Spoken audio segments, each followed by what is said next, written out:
Eu quero compartilhar com vocês hoje a mensagem que deu origem ao livro. Eu quero que você, então, me acompanhe ali em Filipenses, no capítulo 3. Nós vamos ler os versículos 7 e 8 de Filipenses 3. Depois que a gente lê, eu vou pedir para você manter o texto aí ou aberto ou marcado, porque depois eu quero voltar nos versículos anteriores. Paulo diz assim: mas o que para mim era lucro, isso considerei perda por causa de Cristo. Sim, deveras considero tudo como perda, por causa da sublimidade do conhecimento de Cristo Jesus, meu Senhor, por amor do qual perdi todas as coisas e as considero como refúgio para ganhar a Cristo. Nesse texto, o apóstolo Paulo faz uma declaração.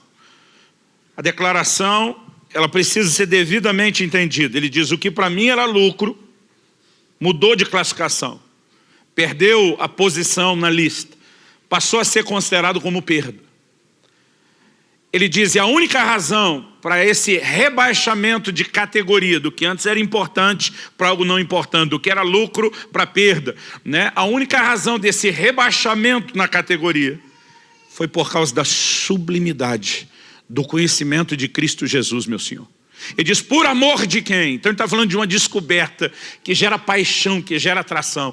Em outras palavras, ele está dizendo: a descoberta de Jesus o colocou numa posição onde passou a ver em mim tamanho amor, tamanha paixão, tamanha fascinação e admiração por ele.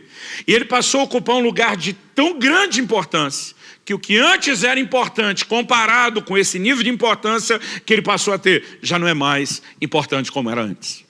Na verdade, ele está falando de um lugar que pertence ao Senhor nas nossas vidas, que é o primeiro lugar, é o lugar de senhorio, mas é um lugar também de devoção, de paixão, de amor e de entrega, onde, se o Senhor de fato assumir esse lugar na nossa vida, algumas coisas antes que tinham a sua importância, já não terão mais a mesma importância, em comparação com o quão importante ele se torna nas nossas vidas.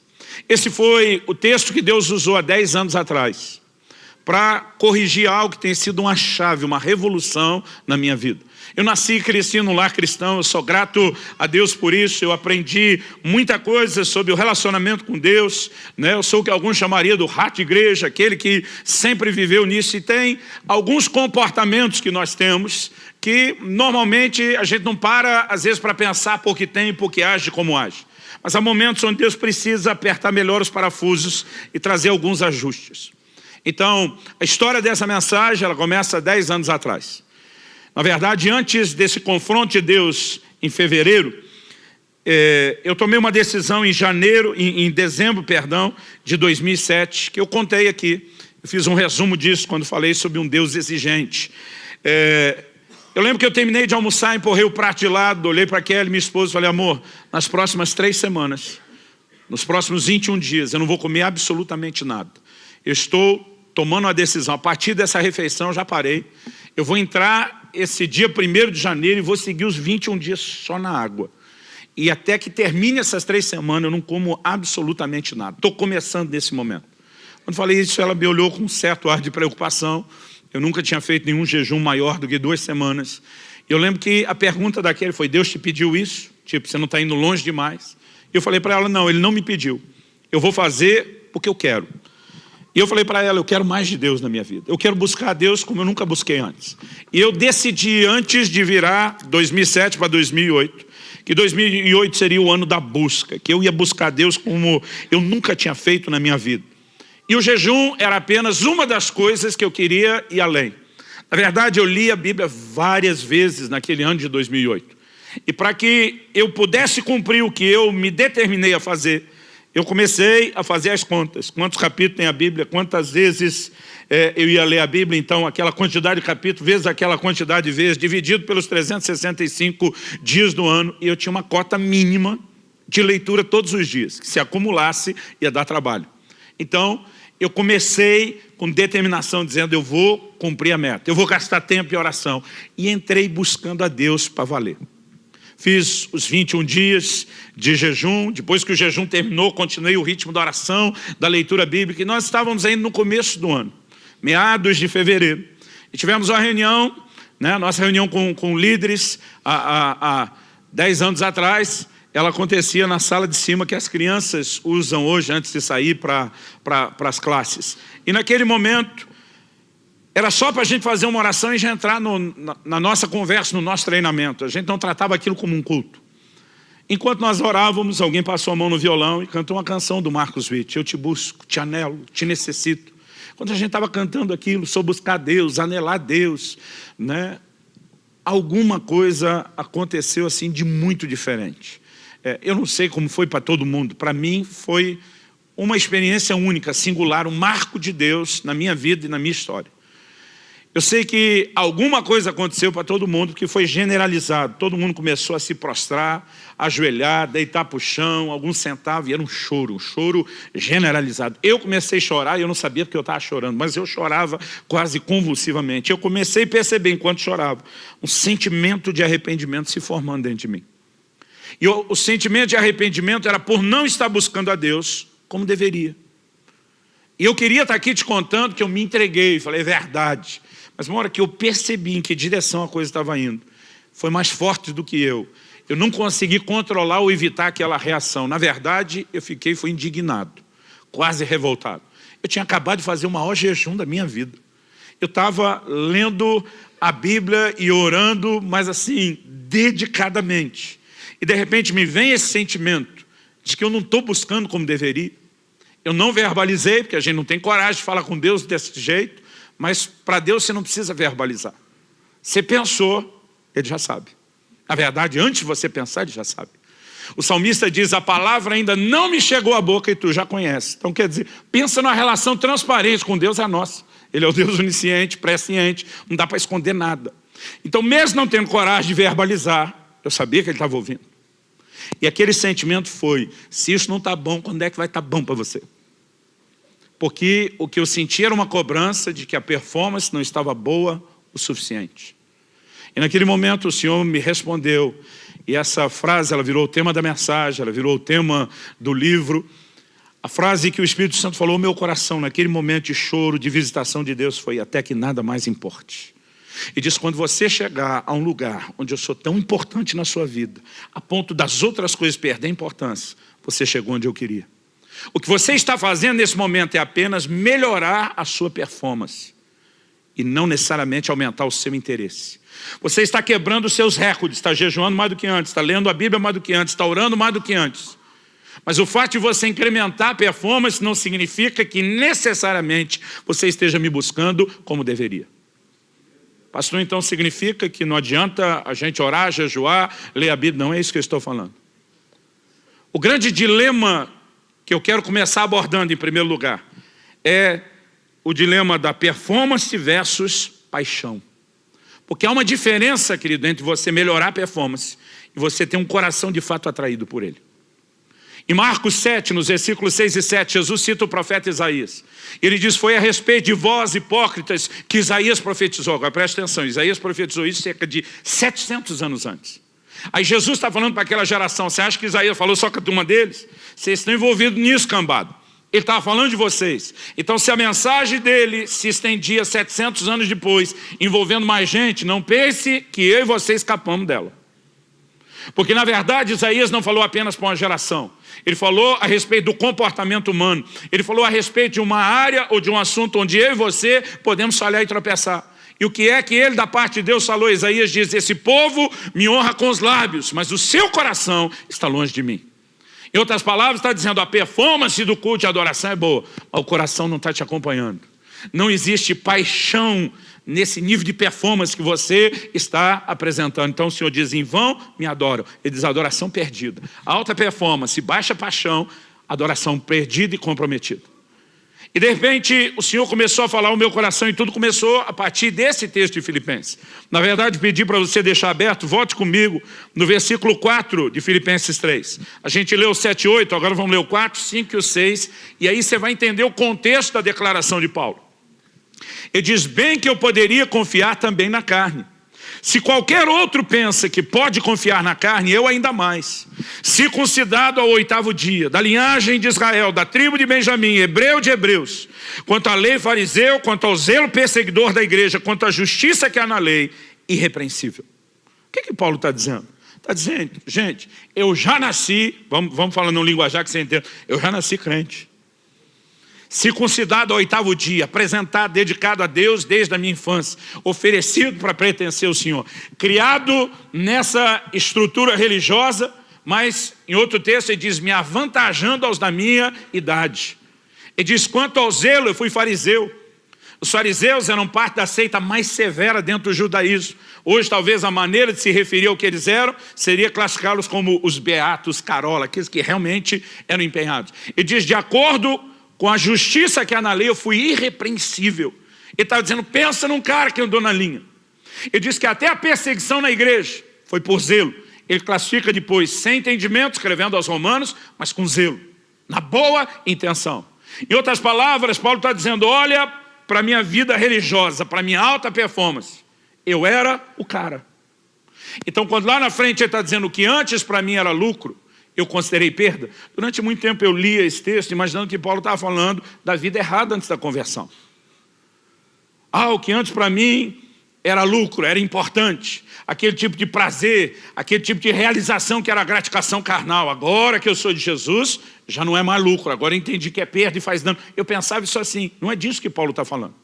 Ele está dizendo aquela performance que eu valorizava tanto, que era tão importante, que eu me orgulhava dela, aquilo que era lucro.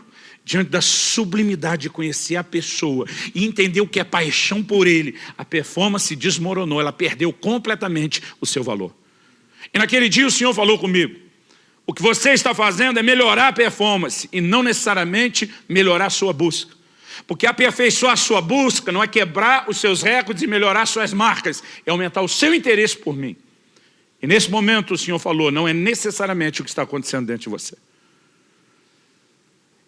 E aquilo foi um choque. É muito importante que a gente comece falando desse dilema de paixão versus performance. Na carta ao anjo da igreja de Éfeso, no Apocalipse 2, de 2 a 5. O Senhor Jesus começa elogiando uma igreja de alta performance. E diz, conheço as tuas obras, o teu labor e a tua perseverança. O que eu vejo aqui, nessas 3 declarações, obra, labor e perseverança, é uma progressão. Obras, mostra que eles eram ativos. Labor fala de gente que trabalha até cansar, que realmente se doa. Mas perseverança é quando você só continua, não necessariamente apenas porque está motivado ou faz o que tem que fazer, mas norteado por um forte senso de propósito e compromisso.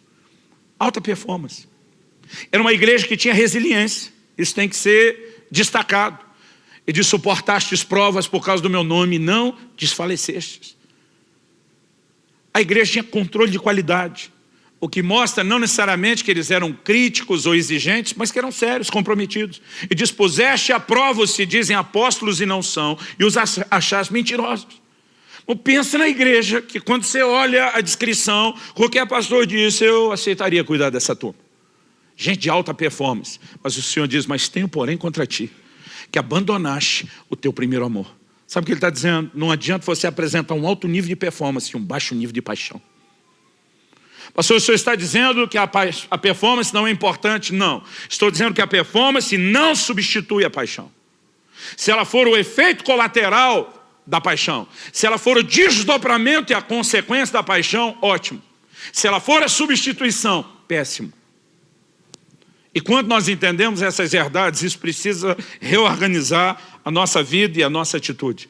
Naquele dia, chorando naquela sala, aqui ao lado, há 10 anos atrás, o Espírito Santo falou ao meu coração e disse, você lembra aquela história do supermercado? Eu falei, lembro.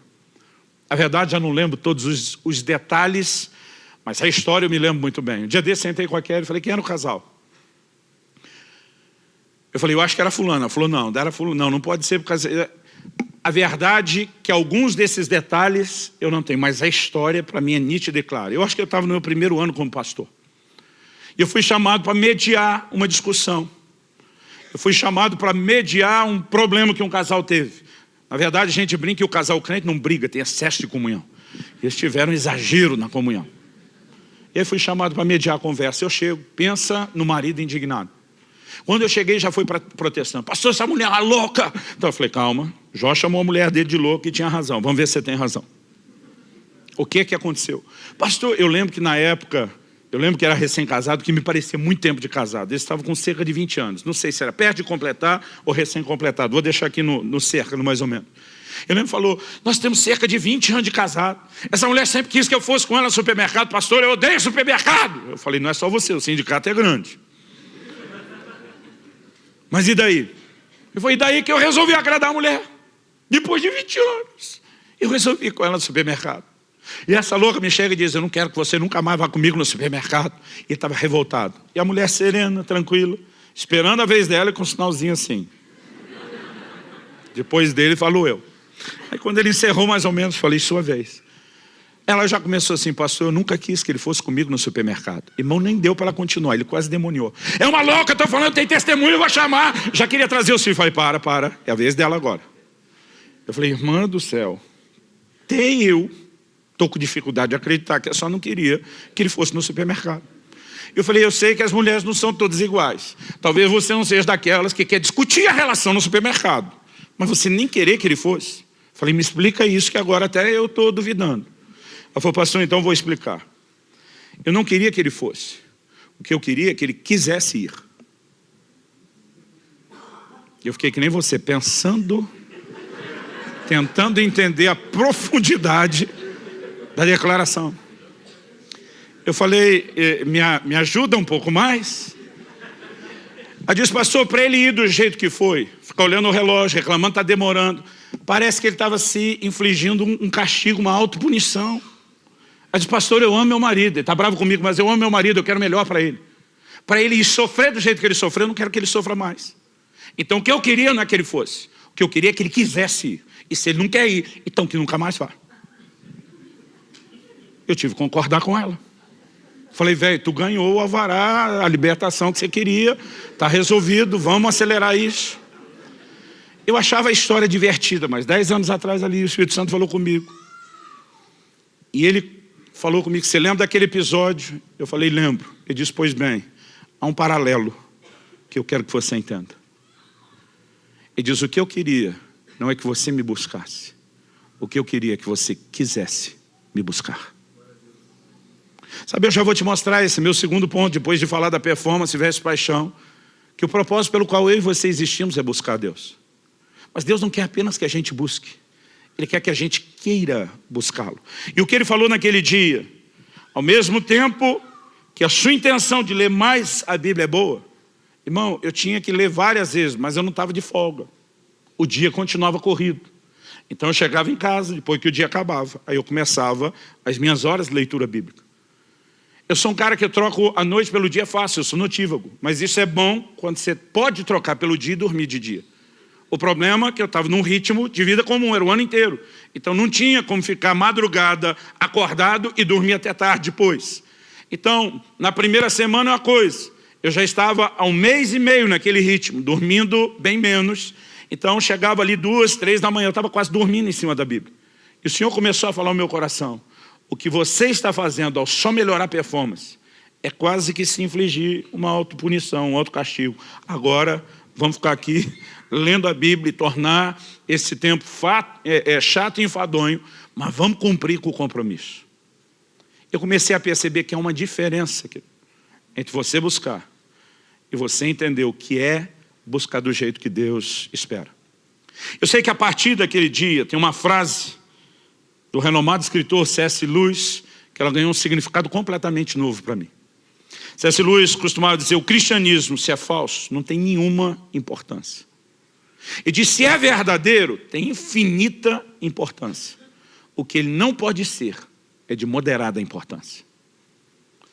E na verdade, eu concordo plenamente com ele. Irmão, se Deus é tudo que a Bíblia diz que é, se o nosso relacionamento com ele pode ser tudo o que a gente entende na palavra que é.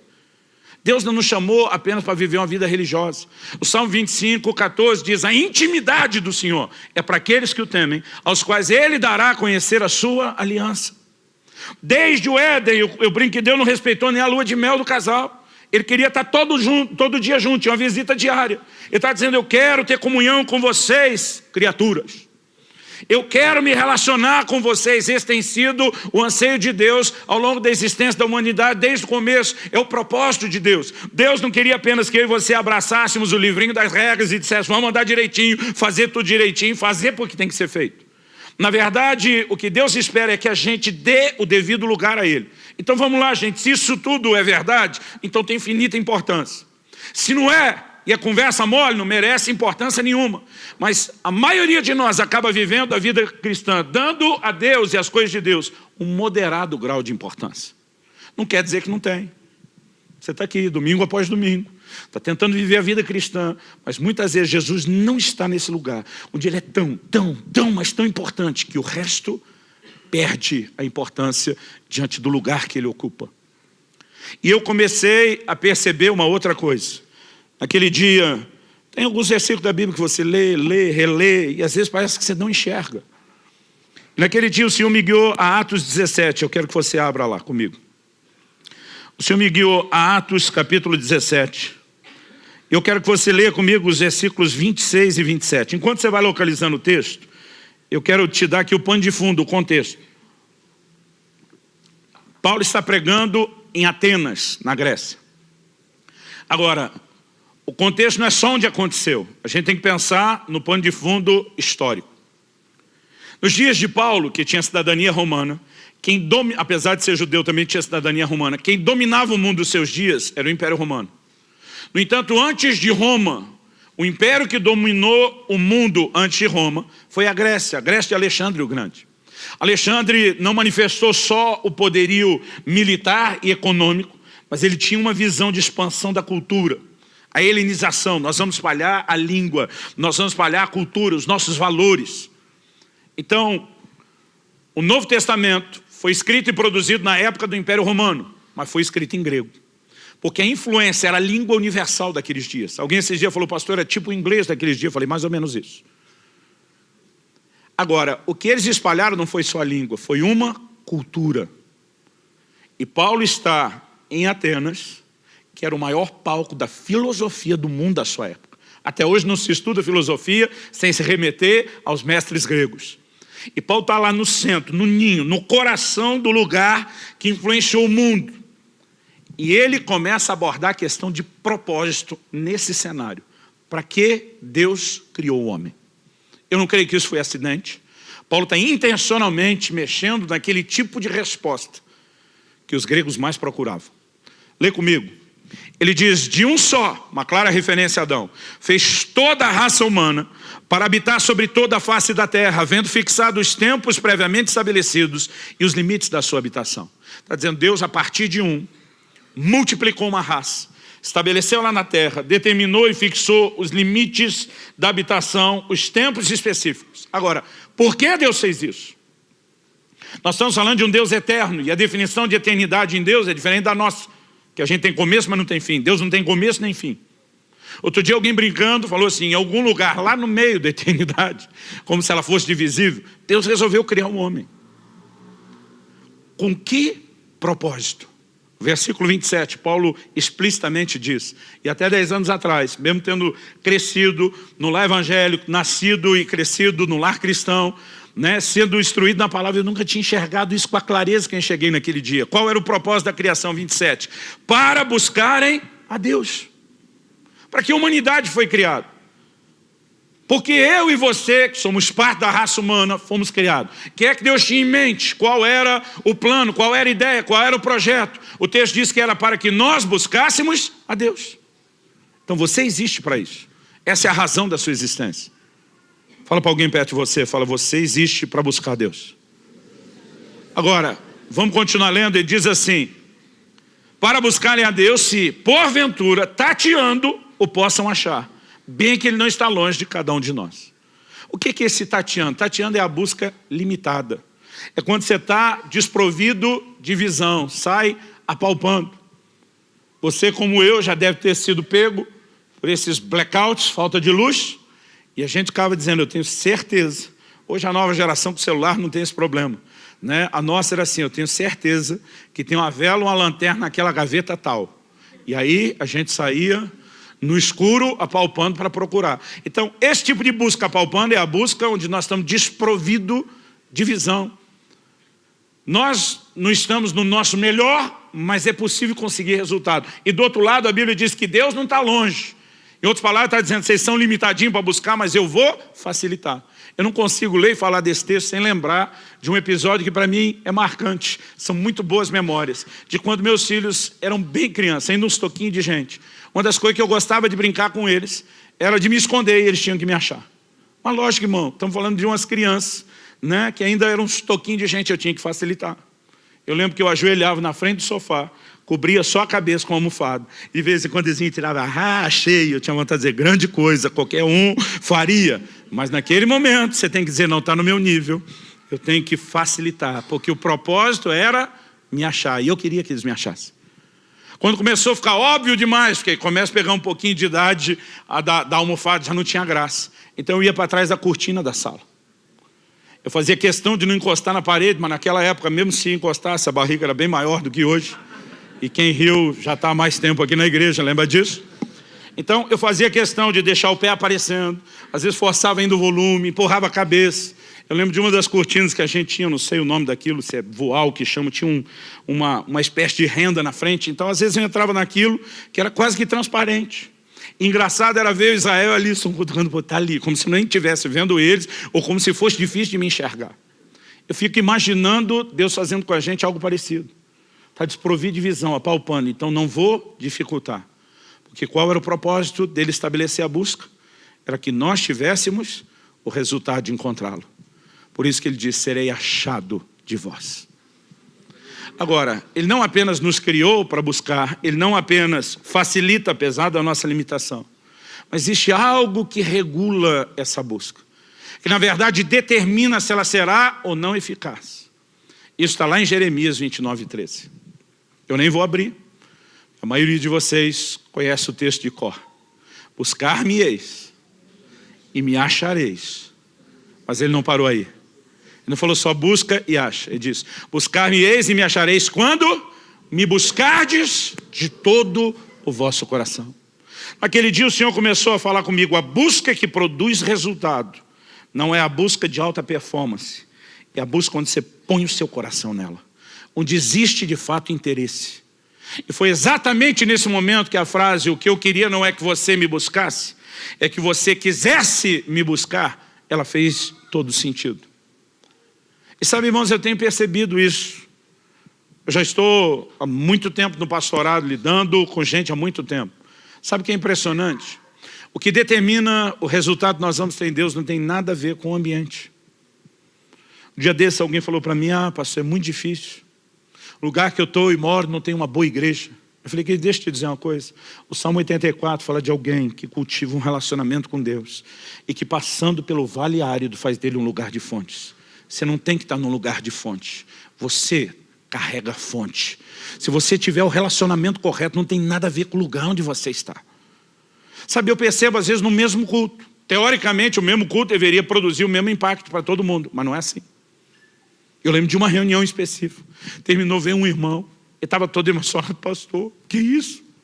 Que isso, velho? Deus não é gente. Isso é coisa que os nordestinos entendem demais. Ela fala, Deus não é gente.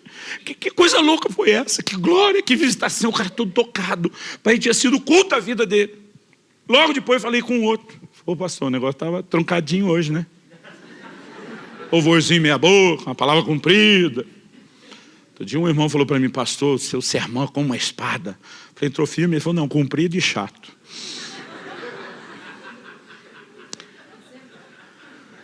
Esse estava brincando, os que normalmente pensam assim, normalmente não fala para a gente. Aí, essa pessoa está dizendo, o cultinho truncar. Eu estou pensando, os dois estavam na mesma reunião, porque não é possível.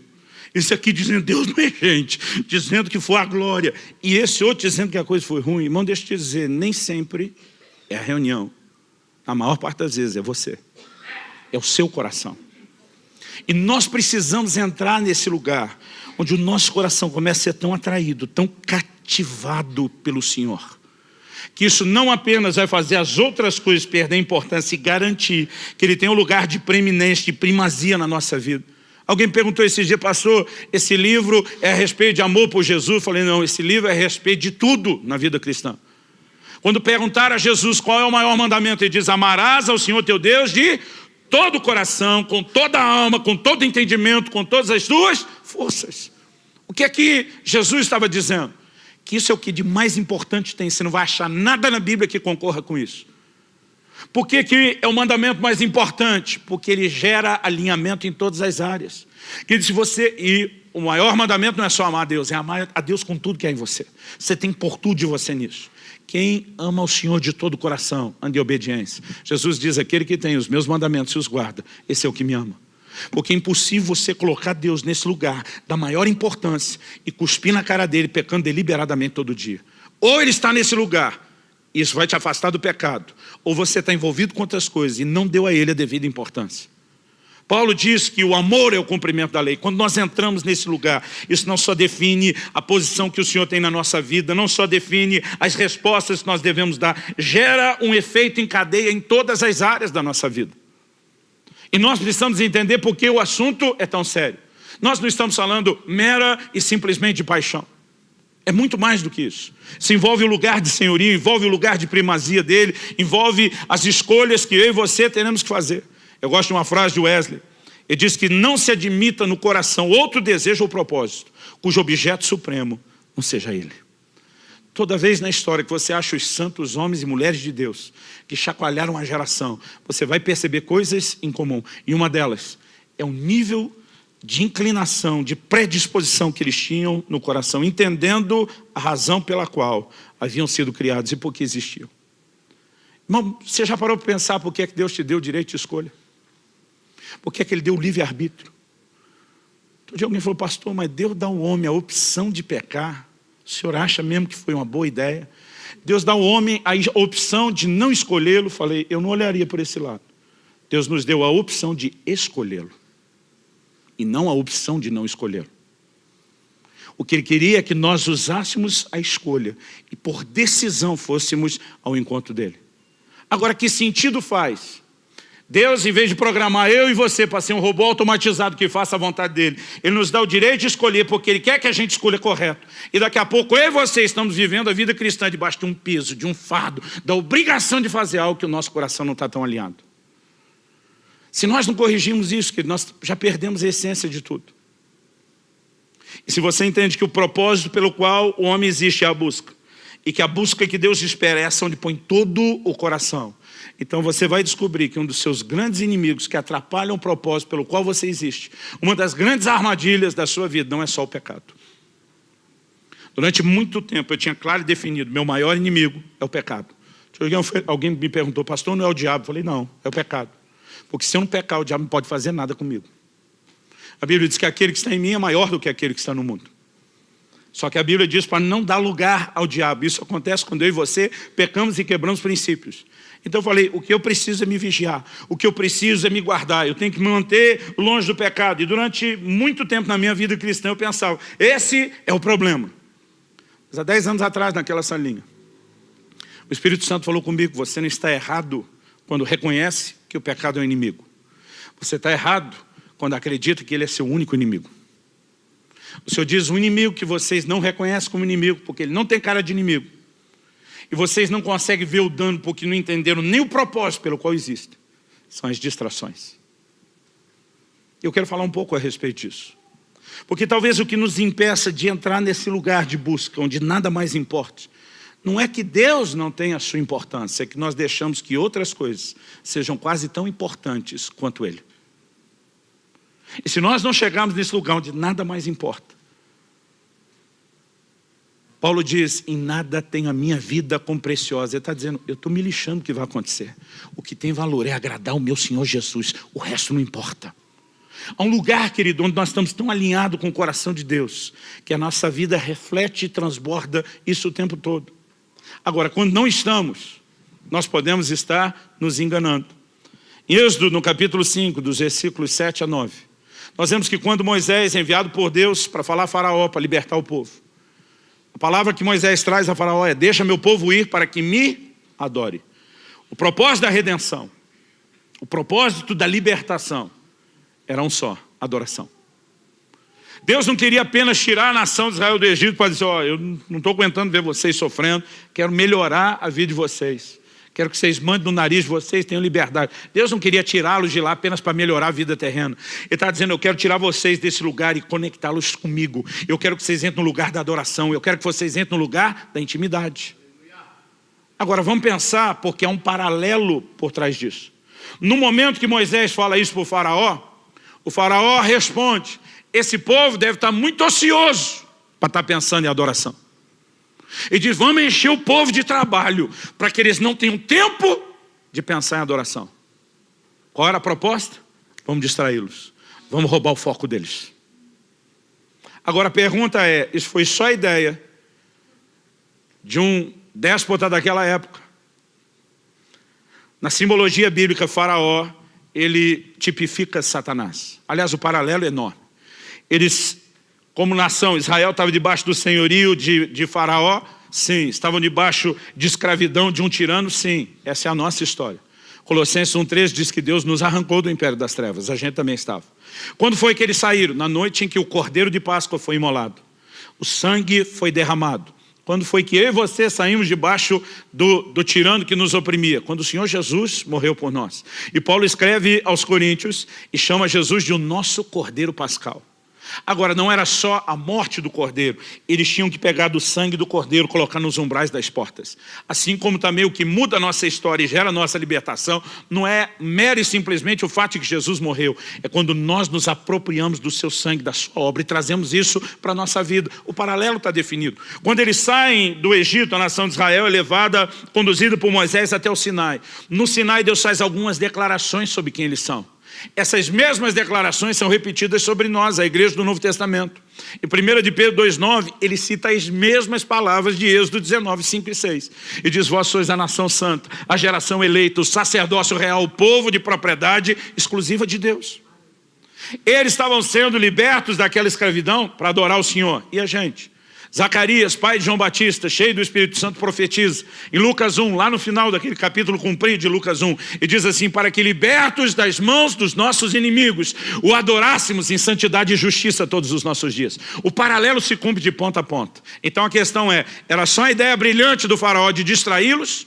Ou isso na simbologia bíblica representa uma armadilha que o mesmo Satanás que quer nos enredar no pecado, que é chamado de tentador, tem para nos parar em relação ao propósito? Agora, sabe o que é interessante? Nós somos a geração que mais viveu conforto, tecnologia, avanço, descoberta na história da humanidade. Nunca antes se desfrutou tudo que a gente tem. Locomoção depressa. Eu falei aqui esses dias, Paulo faz uma viagem de Jope, Pedro faz uma viagem de Jope a Cesareia Marítima, 2 dias caminhando, irmão, 30 quilômetros por dia. Eu fiz o mesmo trecho de carro em 40 e poucos minutos. Eu brinco que se Paulo olhasse isso lá do céu, ia falar para Deus, é injusto. Irmão, só naquele trechinho que eu fiz em 40 minutos, eu salvei 2 dias da minha vida. Era 2 dias de tempo livre comparado à vida de Pedro que eu poderia ter. Mas não importa o quão rápido as coisas ficam, a gente arruma mais coisas para fazer. Eu lembro do início do meu ministério, de eu fazendo visitas nas casas. E eu peguei o fim de uma era, de uma outra geração, que era a geração dos meus pais. E eu lembro que por mais de uma vez cheguei numa casa para comer.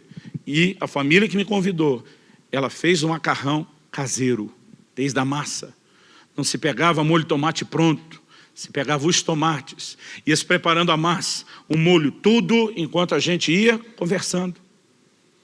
Eu já sou de uma geração que na verdade comprava o macarrão um pouquinho mais adiantado no supermercado, pelo menos já pronto.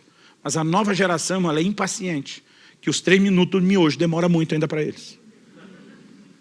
E quanto mais se facilita, mais coisa a gente arruma para fazer. Irmão, eu lembro da época em que a gente tinha que programar para ter tempo num fim de semana e conseguir assistir um filme, porque era 2 horas, era muito tempo num dia. A nova geração toma um porre de série, um episódio atrás do outro sem parar. E quanto mais tempo a gente ganha em algumas coisas, mais a gente perde em outras. Porque, na verdade, a gente toda hora se deixa distrair. Alguém disse, um certo pregador disse, que uma das coisas boas das redes sociais. Na época, o Instagram não estava em alta como agora, e ele falou do Facebook e do Twitter. Aí ele diz o seguinte, uma das coisas boas é que quando nós chegarmos diante de Deus para prestar conta, não vai colar desculpa, eu não tinha tempo para orar. Porque o Senhor vai puxar o registro e dizer, e essas horas que você gastava todos os dias nas redes sociais? A maioria de nós não enxerga, mas há muitas distrações. Em Lucas 14, Jesus estava comendo, a partir do versículo 15 até o 20, nós temos esse relato. Jesus está comendo e alguém solta um comentário, bem-aventurado quem comer contigo no reino. Jesus aproveita o contexto, tanto da comida como do comentário do camarada, e fala de uma parábola, de uma ceia, um banquete que foi preparado. Banquete na Bíblia, querido, é mais do que comer para repor as forças no dia a dia. Fala quando se senta para celebrar algo, do tempo de comunhão, é a valorização, tem convidados. E ele preparou o banquete e convidou. E não é um convite assim, dizendo, gente, daqui um mês vai rolar, põe aí na agenda. É mais ou menos o seguinte, estou te chamando, nós vamos ter um grande banquete, vai ser tudo preparado. E naquela época, vai ser tudo preparado, se preparava mesmo do começo ao fim. Quando estiver pronto, nós vamos chamar vocês. Nós não estamos falando de dias, nós estamos falando de uma expectativa de algo que vai acontecer no mesmo dia. E quando o banquete estava pronto e mandou a notícia para os convidados, eles começam a dar desculpas. Jesus relaciona 3 desculpas. O primeiro diz, comprei um campo, não posso ir. O segundo diz, comprei 5 juntas de bois e tenho que experimentá-las, não posso ir. O terceiro, na verdade, diz, casei-me, portanto não posso ir. Se você for examinar cada uma das escusas, das desculpas, nenhuma delas é errada em si mesmo. Elas são boas, elas são legítimas. Na verdade, eu acho que a gente classificaria não só como não errada, como boa e legítimo. Talvez, para cada uma delas, a gente poderia dizer resposta de oração, bênção de Deus, cumprimento de promessa. Nunca vi alguém tratar a aquisição de uma propriedade como problema. Pastor, ora comigo, a coisa está feia, comprei uma casa própria. Hã? Ninguém vai tratar isso como problema, irmão. O cara chega, glória a Deus, pastor. Deus ouviu minhas orações. Bênção de Deus. Cumprimento de promessa. Além de não ser errado e ser algo bom e legítimo, a maioria de nós ainda vai olhar, bênção do Senhor. O segundo diz, comprei 5 juntas de bois. A gente às vezes não mensura isso porque o contexto cultural é diferente. Naquela época, a subsistência dependia de cada um arar a própria terra onde morava. Eles não tinham comida pronta sendo vendida o tempo todo, como a gente faz hoje. A maioria tinha que, no seu quintal, plantar alguma coisa, colher aquilo, preparar a sua própria comida. Esse era o contexto. Hoje em dia, quando a gente fala de agricultores, nós estamos falando de um pequeno percentual da população, que tem grandes campos de plantio para abastecer todo mundo que não planta. E a gente é feliz que eles continuam plantando para ter comida para a gente. A maioria de nós não produz isso. A gente trabalha para ter o dinheiro para comprar de quem produz. Então nós perdemos a noção. Agora, o camarada na época ter 5 juntas de bois, 10 bois a mais, para ajudar a colher, significava o quê? Um aumento na produtividade. Aumento na produtividade significava também aumento nos ganhos. Você consegue imaginar alguém chegando e dizer, cara, ora por mim, coisa terrível, meus ganhos esse mês triplicaram. O cara aumentou a produtividade, está tendo retorno com isso? Empolgação, bênção de Deus, resposta de oração, cumprimento de promessa. Você não vai achar algo ruim naquilo. A terceira desculpa, então, nem se fala. Essa não dá para criticar, porque é a ideia de Deus. O cara diz, casei-me. Criação de Deus. Não dá para olhar e dizer, cara, você errou ao escolher casar. Alguns erram com quem escolhe. Mas não é a escolha de entrar no casamento em si que seja errado. Agora, o problema não é se as coisas são certas ou erradas. O problema é que coisas boas, legítimas, certas, elas podem ocupar um lugar errado. Então, comprar uma propriedade não é ruim, mas se isso se torna desculpa para você deixar de viver a essência pela qual você existe e recusar atender o chamado de Deus, então essa coisa que não é ruim ocupou um lugar errado. Aumentar a produtividade não é ruim, mas quando isso começa a te distrair do verdadeiro motivo e propósito pelo qual você existe, então ocupou um lugar errado. Até o casamento, Paulo escreve aos Coríntios e fala de um solteiro que pode se dedicar desimpedidamente ao Senhor, enquanto o marido e a mulher não tem que agradar o outro. Ele não está revogando, dizendo, ó, Deus mudou de ideia, esse negócio do casamento não funcionou, deixa quieto, não é isso que ele está dizendo. Mas ele está dizendo, até aquilo que Deus deu, se você usar de forma errada, vai te atrapalhar no propósito para o qual Ele te criou.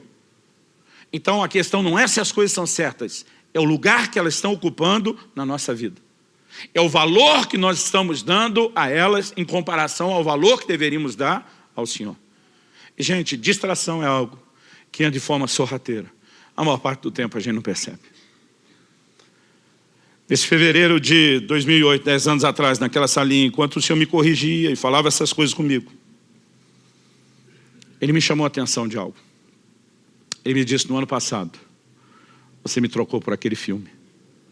Quando ele falou isso, irmão, doeu. Eu falei: golpe baixo esse.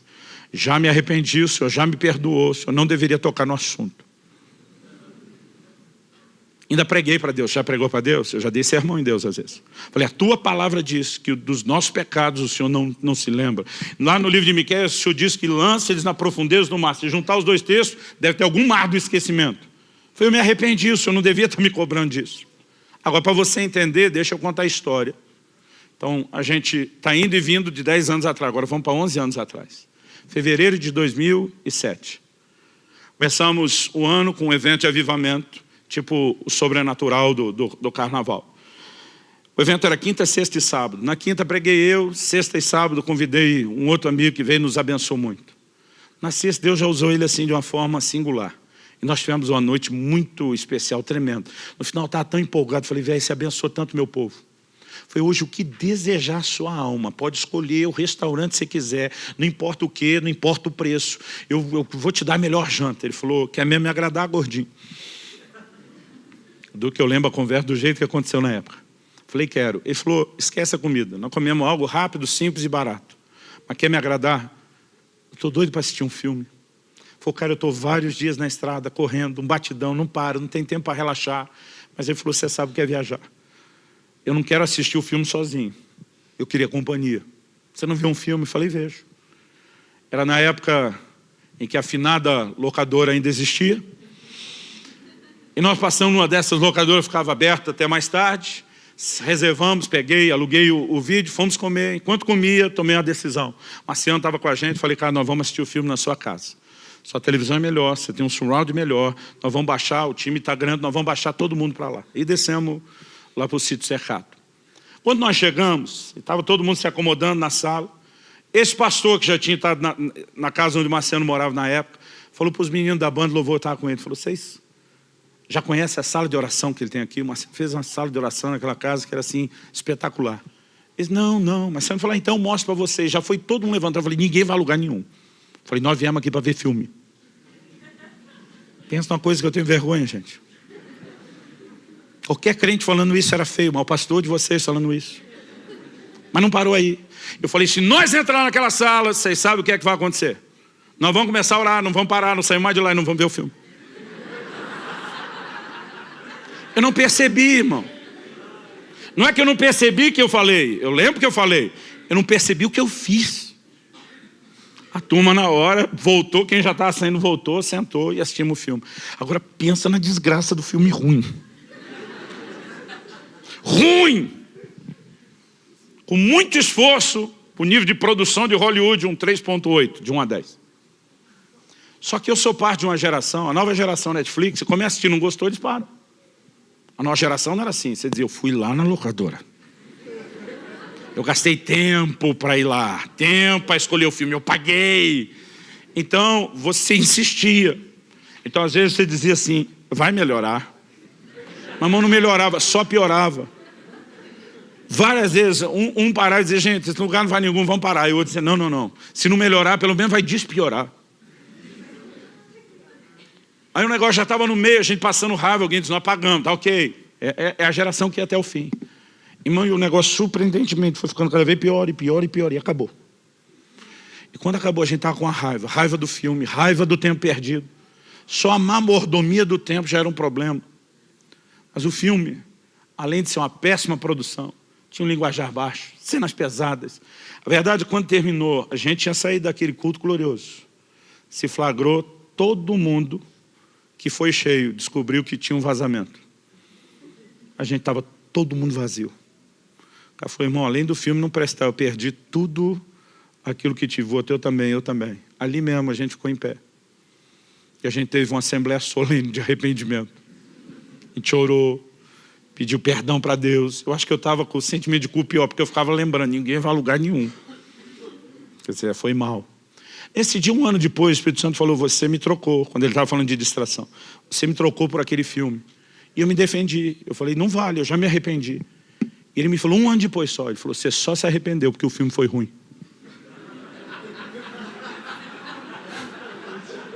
Se fosse bom, você nem tinha percebido.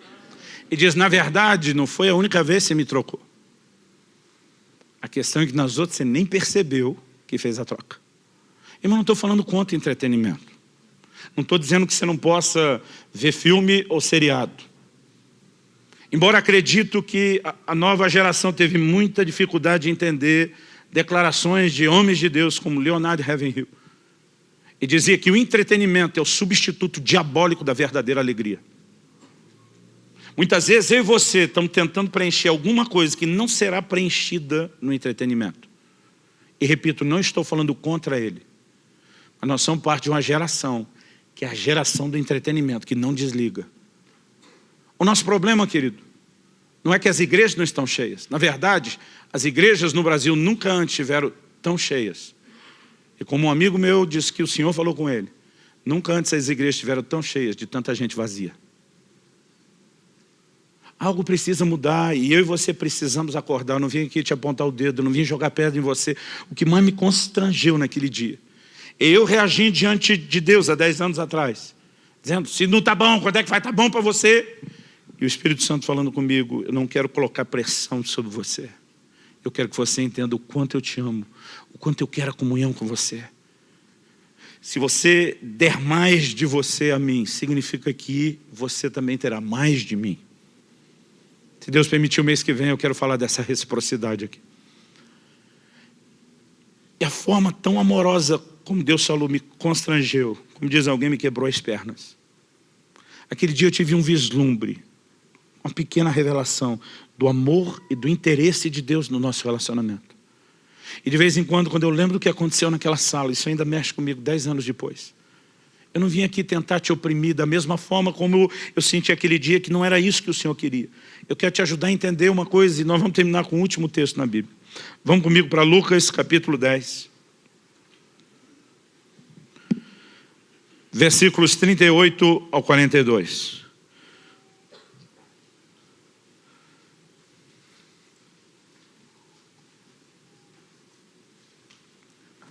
O texto diz, indo eles de caminho, entrou Jesus num povoado. E certa mulher chamada Marta hospedou na sua casa. Tinha ela uma irmã chamada Maria, e essa quedava-se assentada aos pés do Senhor, a ouvir-lhe os ensinamentos. Marta agitava-se de um lado para o outro. Sua versão diz agitava, a NVI diz estava ocupado com muito serviço. Essa palavra traduzida na versão atualizada de Almeida como agitava, ou na NVI como muito ocupado. Em muitas versões, principalmente as versões no inglês, ela aparece como distraía-se, ou estava distraído. A palavra usada no original grego é a palavra perispal. Ela significa separar, afastar, distrair, sentido primário. O sentido secundário ou de metáfora é entrar no estado de estresse mental, estar distraído. Ao mesmo tempo que fala de estar super ocupado, bastante atarefado, a ênfase também está na distração.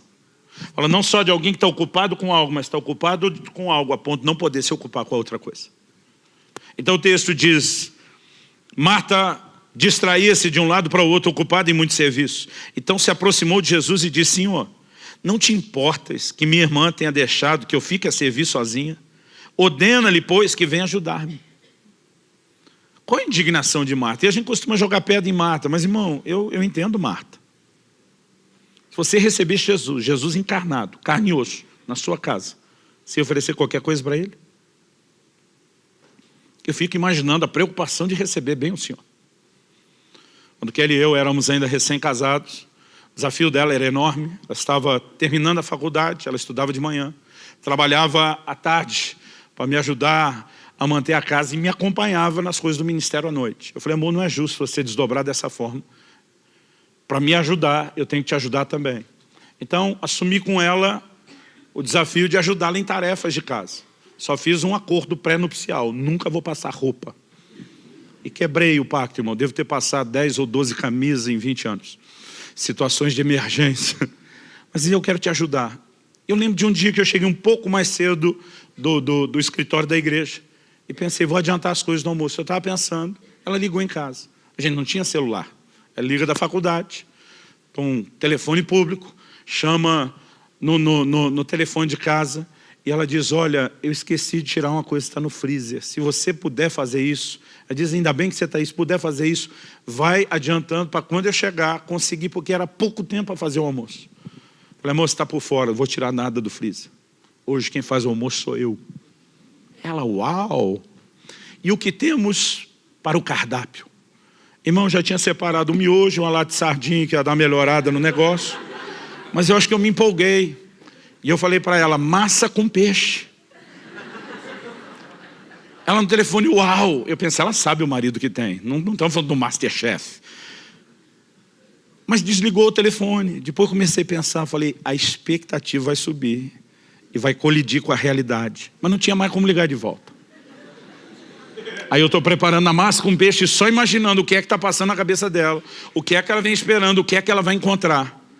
E eu falei, meu Deus, como é que eu saio dessa agora? E aí, para tentar aplacar o impacto da chegada, peguei lembro até hoje, umas fatiazinhas de mussarela, cobri o macarrão que eu tinha feito, dei uma aquecidinha para dar aquela amolecida. Peguei um ketchup, desenhei um coraçãozinho bem bonito.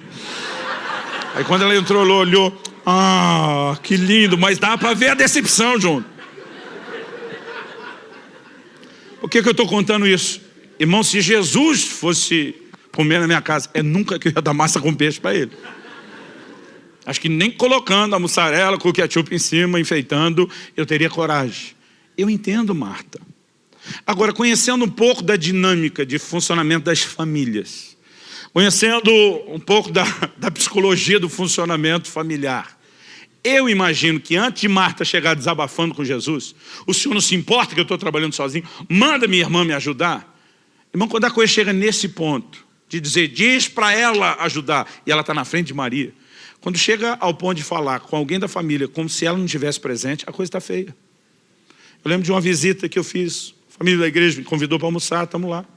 Terminou o almoço, nós estamos saindo, o dono da casa está me acompanhando até o portão, falei para ele no caminho do portão, falei, essa semana eu quero um gabinete com você, nós vamos ter a conversa. Ele falou, tudo bem, a respeito do quê? Eu falei, a respeito do estado do seu casamento. Deus mostrou para você. Eu falei, não, irmão, você mostrou, você não conseguiu esconder. Ô pastor, a gente lutou tanto para esconder, o que eu fiz de errado? Eu falei, irmão, você fala com a sua mulher, mandando recado pelo seu filho na nossa frente. Menino, diz para sua mãe, o pior é que a mulher ainda respondia. Menino, diz para o seu pai. Eu falei, vocês estão na frente um do outro, conversa essa que diz para sua mãe, diz para o seu pai. Ele falou, eu nem percebi. Eu falei, eu percebi. E aí Marta chega e diz para Jesus, diz para minha irmã, a irmã está ali na frente de Jesus. Imagina, para chegar nesse ponto, ela deve ter antes, a Bíblia não diz isso, aqui é a minha imaginação santificada pelo Espírito Santo. Eu imagino ela passando às vezes atrás de Jesus, dando sinal para Maria, vem me ajudar, vem me ajudar. Imagina a Maria, sei de nada. Daqui não sai, daqui ninguém me tira. E aí lá vai a Marta indignada, porque ela pensa, o Senhor não se importa. Tipo, minha irmã, eu sei muito bem que é essa criatura, mas o Senhor, sua retidão, sua coerência, sua sensatez tem que entrar em funcionamento. Manda ela me ajudar. Eu estou trabalhando sozinho. Uma motivação de Marta era ruim? Não.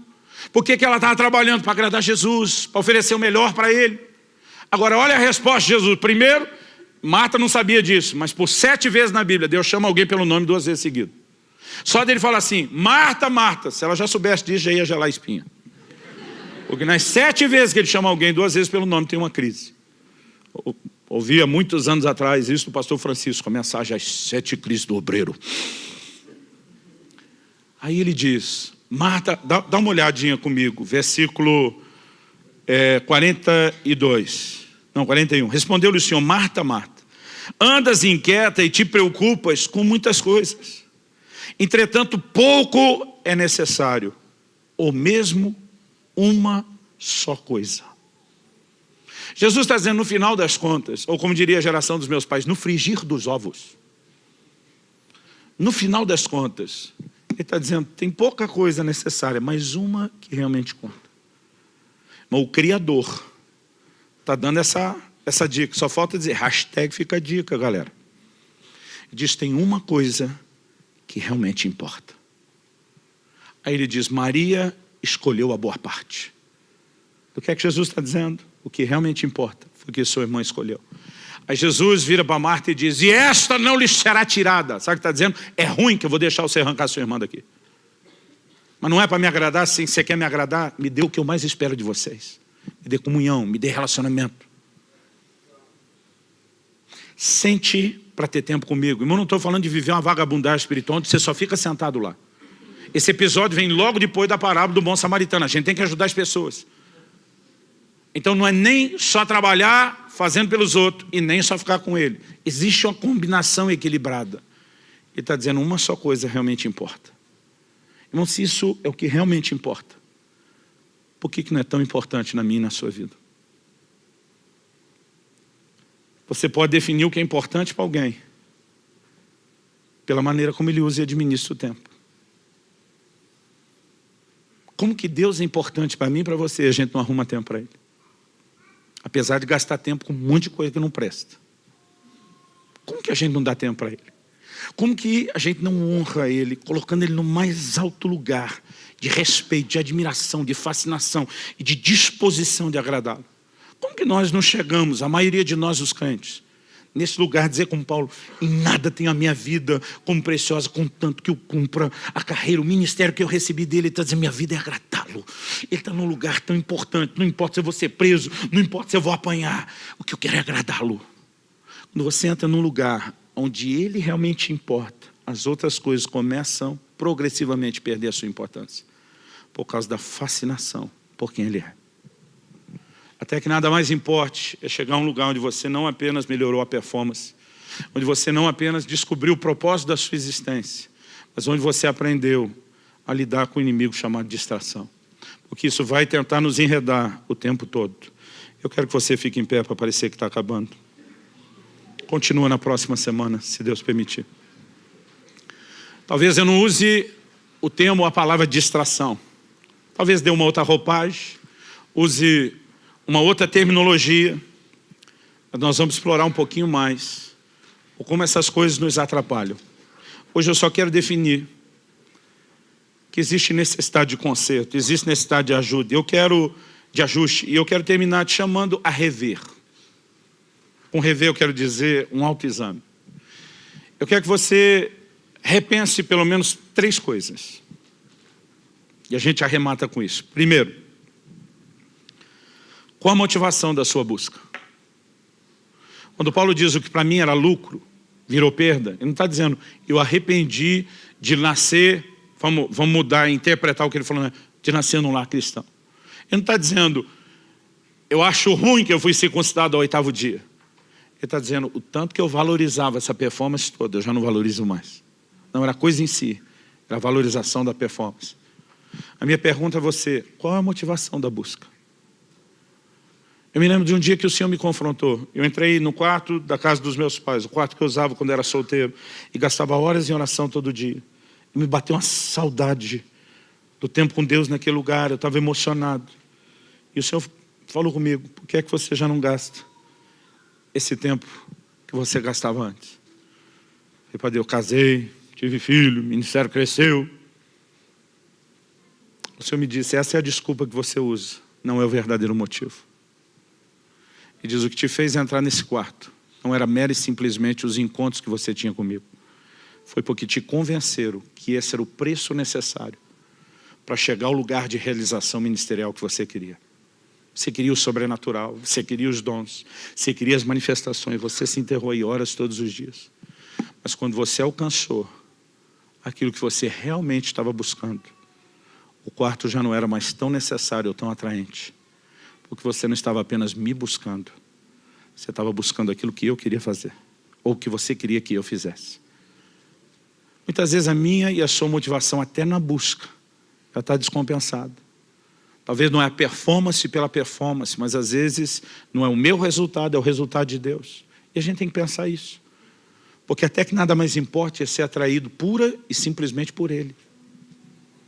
A segunda coisa que eu quero que você repense, qual Qual o nível de importância que, de fato, você dá a Deus na sua vida? Quando eu digo de fato, porque é fácil a gente, na teoria, falar: Deus é o que eu tenho de mais importante. Como é que você não arruma tempo para Ele? Por que você não obedece a Ele? Por que a sua relação com Ele não é melhor se Ele é o mais importante? Então, de fato, qual o lugar que hoje Ele ocupa? A gente tem que repensar nisso. Terceira e última coisa. O quanto você tem se deixado enredar pelas distrações. Repito, não estou dizendo que você não tenha direito de entretenimento. Mas a questão é, no dia a dia, o que nos enreda a ponto de aquele que é mais importante ser só quase tão importante quanto as outras coisas e não ter tanta distinção. Não é o tipo de coisa que eu espero que termine aqui agora. Nós vamos orar. Eu creio que Deus quer fazer algo no meu e no seu coração. Mas eu espero que não termine aqui agora. Eu espero que você não apenas adquira o livro. Eu espero que você estude, leia, medite, rumine, avalie. Questione na sua vida como estão essas coisas. Eu gostaria que o nosso tempo de oração agora fosse, antes de mais nada, você não apenas se examinando, mas se permitindo também ter o exame do alto. Além do autoexame, tem o exame do alto. No Salmo 139, 23, 24, o salmista diz: sonda-me, ó Deus, e conhece o meu coração. Tem coisas que a gente não enxerga até que Deus mostre.